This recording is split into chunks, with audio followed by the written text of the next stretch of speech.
দেখুন, এদেশে সংখ্যালঘুদের উপর আক্রমণ করা হয় এবং সেই আক্রমণের যে দোষ সে উদুরপিণ্ডি বুদুর ঘাড়ে চাপানো হয়।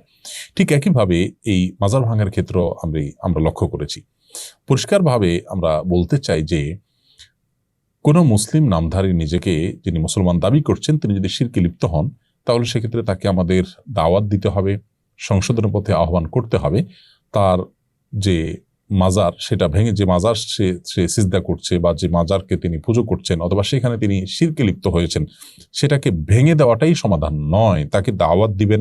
আপনি বলবেন যে দাওয়াত দিয়ে বহু মাজার দাওয়াত দিয়ে কোনো লাভ হয়েছে কিনা, আমি বলবো বহু মাজারের ভক্ত বা মাজারের শিরকারী মানুষকে আল্লাহ তাআলা হেদায়েত দিয়েছেন। আমার ব্যক্তিগতভাবে পরিচিত এরকম মানুষ আছে। আল্লাহ আমার মাধ্যমেও কিছু ভাইকে হেদায়েত দিয়েছেন বলে আমি আল্লাহ তাআলার দরবারে শুকর এবং কৃতজ্ঞতা জ্ঞাপন করছি। কিন্তু মাজার ভেঙে দেওয়ার কারণে কজন মানুষ শিরক ছেড়েছে আপনি সেটা বলতে পারবেন কিনা? দেখুন, আপনি যদি কোনো কাজ করার কারণে সেটা দিন শেষে ইসলাম এবং মুসলমানদের ক্ষতি ডেকে আনে, ইসলাম এবং মুসলমানদের দুর্নামের সুযোগ পায়, ইসলাম এবং মুসলমানদের দাওয়াতি কাজে বাধা সৃষ্টি করার কারণ হয়, তাহলে সেক্ষেত্রে সেটা মনে রাখবেন যে ইসলামের কাজ নয়, সেটা শয়তান আপনাকে নেক্সট সুরতে ধোঁকা দিয়ে আপনার দিয়ে এই কাজগুলো করাচ্ছে।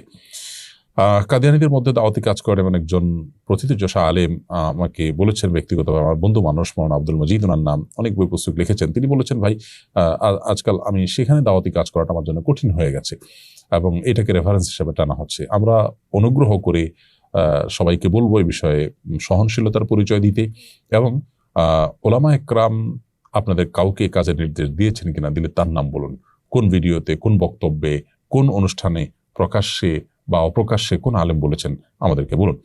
এই যে রবিউল আউয়াল আসছে, 12 রবিউল আউয়াল, সে উপলক্ষে আমরা বলবো সবাইকে সর্বোচ্চ সতর্ক থাকবার জন্য, যাতে কোনোভাবে 12 রবিউল আউয়াল উপলক্ষে যে আনুষ্ঠানিকতা হয়ে থাকে, আমাদের অনেক ভাইয়েরা যে সমস্ত জশ্নে জুলুস ইত্যাদি করে থাকেন, সেখানে কোনো মানুষ যেন আক্রমণ করার চেষ্টায় লিপ্ত না হন। আমরা অনুগ্রহ করে সবাইকে সর্বোচ্চ সহনশীল থাকার কথা বলবো। যেহেতু মাজার ভাঙার প্রশ্ন আসছে, সেজন্য কয়েকদিনের মধ্যেই যেহেতু রবিউল আউয়াল শুরু হচ্ছে, 12 রবিউল আউয়াল শুরু হচ্ছে, সেজন্য সে বিষয়ে আমরা সবাইকে উদাত্ত আহ্বান করছি সর্বোচ্চ সহনশীলতার পরিচয় দিতে। মনে রাখবেন, এগুলো কোনো অবস্থাতে একজন দায়িত্বশীল মুসলিমের কাজ নয়।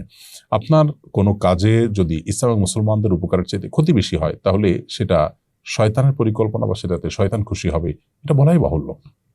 এই জন্য আমরা বলতে চাই যে এই জাতীয় বিষয়গুলোতে আপনার আবেগ, আপনার নিজস্ব বিবেকের উপরে আপনি ভরসা না করে ওলামা একরামের দিক নির্দেশনাকে আপনি শুনুন। আমি আবারও বলছি যে উল্লেখযোগ্য কোন আলিমের নাম বলতে পারবেন যিনি আপনাকে এই কাজ করার নির্দেশ দিয়েছেন? অনুগ্রহ করে যদি সেরকম কেউ থাকে আপনি বলুন। আমার জানা মতো এরকম কেউ নেই। আল্লাহ তাআলা আমাদেরকে হেদায়েত দান করুন।